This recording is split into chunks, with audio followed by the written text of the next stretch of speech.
Hi, this is Praios and I'm a professional gambler, and today we want to talk about bankroll management in poker. And I also found a video from Galfond which was recently released, and we will first listen to what he has to say, and then I will also give my thoughts about the topic. So let's jump Jeff into it. Daniels Poker asks, I'd love to hear about your view on bankroll management for tournaments, as a lot of people have different views. So I'm not super well versed in the precise math behind. I also can't comment on tournaments at all. There are also a lot of factors to get into the equation. First, how good you are. Second, how much you sell.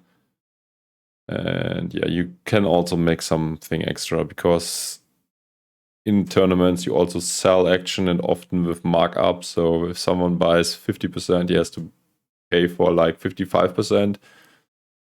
So that's an extra stream of income you could generate. But as I said, I'm not a tournament player, don't know much about bankroll management in tournaments. Let's see what Phil said, but looks like he has no clue either. Bankroll management for tournaments, for cash games, whatever the case may be. What I can say is, there are calculators out there where you can look at, the level of variance that you're going to see, your expected win rate, how likely a big downswing is. And what I can say is that But as far as I know, the calculator is for cash games, right? And not for tournaments. But if I would have to guess, probably you need 100 buy-ins or something for tournaments. Maybe this is even aggressive. But as I said, this is just an educated guess, not more. That we all, for the most part, will overestimate our edge and underestimate how bad variance can be. I would always recommend you err on the side of caution by quite a bit. Now, the exception to this is actually what I've done oftentimes in my career, which is, when I was playing 5-10 no limit as my main game, I would occasionally, when there were good games, take a shot at 25-50 no limit or 50-100 no limit, which is much bigger. And I would do so. And if I lost 2-3 buy-ins, I would just step back down and go back to 5-10, consider it a failed fun experiment. And for me, what that did is it allowed me to take advantage of good games. If I had a good run starting from that, then I would now be at a much higher stake level. Yeah, but these are different times. I remember I took shots, really, really, really ambitious shots as well. At first I was very conservative with my bankroll management, played a lot of mid stakes, especially 400 and 600 no limit hold'em. When I failed a few times, trying to move up to no limit 1K, but I always, back in the day, there was also very aggressive bankroll management most people used. I wasn't that aggressive, but from a very prominent poker site, which was very popular in the day, we recommended to have a 20 stack bankroll management, and you had to move down to the limit below if you have only 20 stacks for the limit below. So let's say I have 20k, I move up to 510, and if I lose 10k, then I move back to NL. Oh, that's actually not working. So let's make a better example, because the stakes don't work out quite well. This one, so let's do, you are a 50 cent $1 player, you build a bankroll of 2k, so that's actually also not true. You build a bankroll of 4k, so now it's correct. Then you are eligible to move up to 1-2. And once you lose, how much do you have to lose? Once you are back at 2k bankroll, you have to move down again and play NL 100 again. But yeah, that's way too aggressive for nowadays. Because games are way less soft today and much tougher, and that's also increasing variance. So my recommendation would be, if you want to be very aggressive, use a 50 stack bankroll management. And yeah, most pros are even more conservative and having at least like 100 buy-ins, sometimes even way more for the limits to play at. And yeah, I also took crazy shots. But you have to have your ego under control. Once you lose a certain amount, you have to stop. And this can be very hard. But I never had that big of an issue with that. But I know a lot of people does, and some even went broke because of that. So yeah, be very cautious when you take shots and make sure that you can quit in time. For example, I had like, I think 300k bankroll, and I took a shot at no limit 40k. So this was also very ambitious. But yeah, this shot was also limited because I had 40k on the side. So it was 1 stack bankroll management. And yeah, I think I also took another shot at these games. But yeah, both of these shots went terribly wrong and I just lost. But yeah, back in the day, it was also like, I was just grinding 510 and you made the money back in like 1 month or something if you were grinding and putting in the hours. So these are definitely different times than nowadays.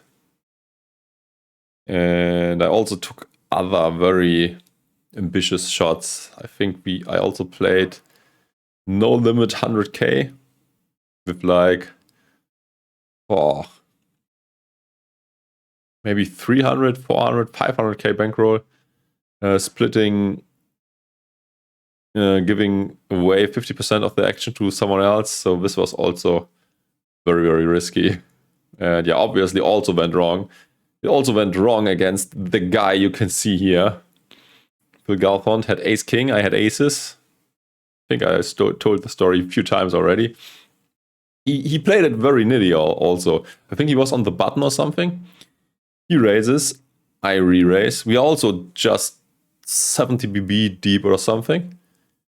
Yeah, I re-raise. He just calls with ace king. And yeah, flop is king something something. So he made top pair and also 3 hearts if I remember correctly. I have no heart. He has the top pair and the nut flush draw. And yeah, we get it in. Evens. End of the story. Shot didn't went well. Yeah. Anyways, let's continue with the video and talk about bankroll management. Definitely not recommended what I did back in the day. Kind of permanently, or hopefully permanently. But most of the time what would happen is I would lose and I would step back down. Now, I personally really liked, I felt that I was good enough for the bigger games, and I really liked I found it thrilling to take those shots. And so that was motivation for me when I stepped back down to 510 to work hard and grind it out and get enough of a cushion where I could try that again. Yeah, same for me. It worked well for me. It also went crazy fast back in the day, and a lot more fish were available. I mean, nobody played that good in these times, and if there was a huge fish in the big game, you would be a plus EV, no matter what the other 4 guys are. I mean, there were even on 40k and else fish with like 80 VP IP and stuff. So yeah, definitely not a no-brainer, but worth the risk. I mean, if you run good, you can easily win like 10 stacks or something and then double or triple your bankroll. And yeah, I have at this time thought it's worth it. Still think it was worth it, but yeah, you definitely have to be able to step back if it's going wrong. I think that for most... It also was kind of perfect because I had 40k on the side.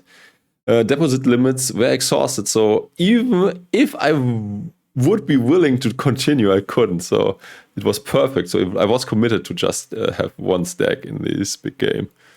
most people, it's not going to work. First of all, because when people step up, from 510 to 2550, they lose $15,000. They're not going to want to go back and play 510 for $1,000 at a time and not be able to make their money back for a long period of time. Most likely, I for some reason never had an issue with that, so it worked well. Yeah, if you are a professional, you should not have an issue with that. I mean, it's just how it goes.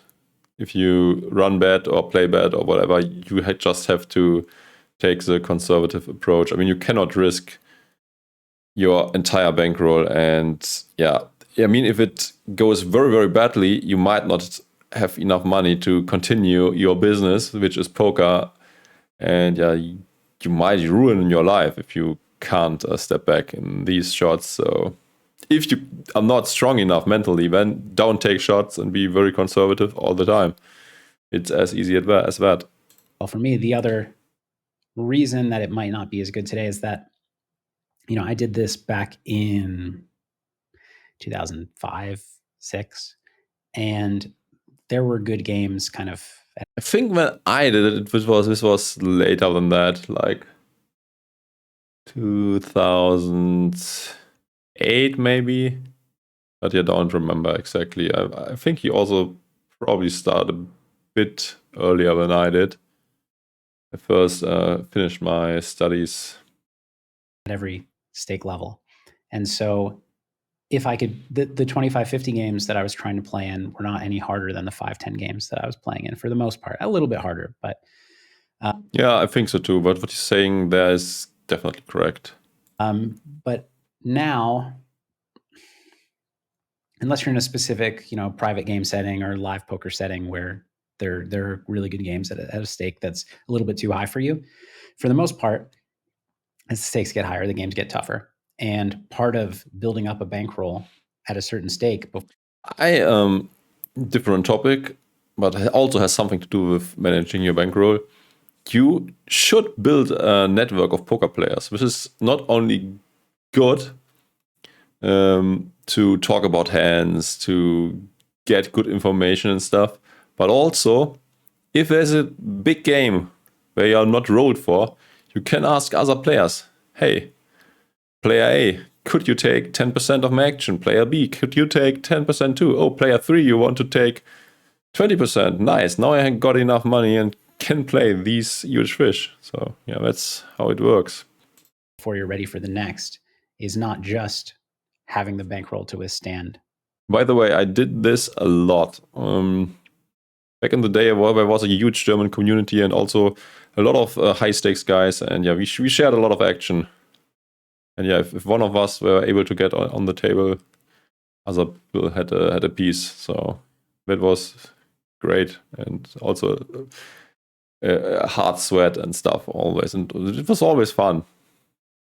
Yeah, unfortunately, these days are long gone and not much high stakes action going anymore. Or let's say the high stakes action going today, especially in pot limit Omaha. I think it's... I mean, nowadays, if we talk about GG, where's the side which makes the most money because the rake is just way, way, way too high. No limit hold'em is a bit different because yeah, the rake still is okay-ish, especially if you talk about the 501k game. But yeah, 1BB in PLO games, rake cap is just a fucking joke. I mean, when these 501k games run, GG makes like 100k an hour on these tables. So this is, I think this is very hard to be sustainable for a poker player. You have to have huge fish in the game in order to make this profitable, because you don't only have to beat the competition, you also need to fight against these insane rake fluctuations at the higher stake. It's actually proving that you're good enough to beat the stake that you're at, so that you're ready to see if you're good enough to beat the next one. And again, we're going to overestimate how good we are. Yeah, it was also a bit like when you didn't realize how much money it was a bit like an arcade game or something where you just try to get a new high score all the time. And so and the high score is the bankroll number you got. There's no substitute for a long period of proven results. So with all that said, I do think for a select few of you, some selective shot taking might work well. I think for 90% of you or more, it would not be a good idea, and you should stick to playing very comfortably. I don't think that 90% of people are stupid. I think it's probably more like 50-50. Yeah, and also, as I said, build a network of players, and then you can take shots. And still being comfortable within your means, don't risking too much. Within your means, and until you've first of all got the bankroll to move up higher and take a few bad days or a few bad weeks and still be okay mentally, and have proven to yourself, despite what you may think, and like maybe you already know that you're beating this game, but let the results show you as well before you step up. One other aspect of bankroll management that I think is way underappreciated is, let's say I'm playing with a bankroll that is a little bit smaller than I should have for this game. And actually, there's not really a clear definition. I'm going to get to what the definition is now. So let's say I'm playing with 100 buy-ins to a cash game. Like I have 100 buy-in bankroll. And when I go on a 15 buy-in downswing, I'm really upset. It's just a large enough portion of my net worth that I'm devastated, and I can't focus well. I can't play well. And I end up either playing poorly or taking... I mean, remember back in the day where it was like 20 stack bankroll management, and you lost like 10 stacks, had to move down. This was like very devastating. So yeah, not really recommended to do it this aggressively. But if you are very good, this should be the path to, and if you don't have any tilt issues or stuff and can move down and don't take it personally, this is probably the way to move up the fastest and make the most money on average. But yeah, not recommended anymore in today's games. But in the past, when the games used to be very soft, I think this was perfect. A week or two off to recover. Now what I've done is not only put myself through emotional stress and pain, but I've lost more money, whether it's through playing poorly and losing expected value, or needing to take 2 weeks off and losing the opportunity to grind out a living during those weeks. And had I played half the stakes, maybe my win rate per hour is lower, but maybe when I have a losing period, I don't kind of fall apart. I continue to play well. I don't take those 2 weeks off. And all of that time playing well and playing adds up to a higher win rate, not to mention just, happier life overall. Oops. Okay, it's just... Yeah, I think he's right. That's a good point you made. Here's a question from Philip. What are the books on your shelf? So I'm actually, I can answer. I don't really feel like answering. The truth is I've probably read 6 books as an adult in my life. That's not much. Shame on you, Phil. And so the books up there I have not read, with the exception of The Biggest Bluff by Maria Konnikova. I've read probably 35% of. But yeah, also shame on me. I used to read like crazy, and yeah, nowadays I also don't read much anymore. On vacation, I usually read like 1 or 2 books, but other than that, I probably just do like maybe like 3 or 4 books a year, so not much anymore either. Occasionally think that I'm going to read a book, and so I buy some. But thus far, I've been wrong almost every time. Yeah, when I buy books, usually the topic very interests me, and I usually read them, but it also can take a few months until it's finished. Yeah, I think yeah, this is it. Not much more to say about bankroll management. And yeah, also well done and good video from Phil. Although the books did not have much to do with bankroll management. But yeah, maybe you guys are interested in that as well. Yeah. Thanks for watching. Play within your means. Until next time, bye-bye.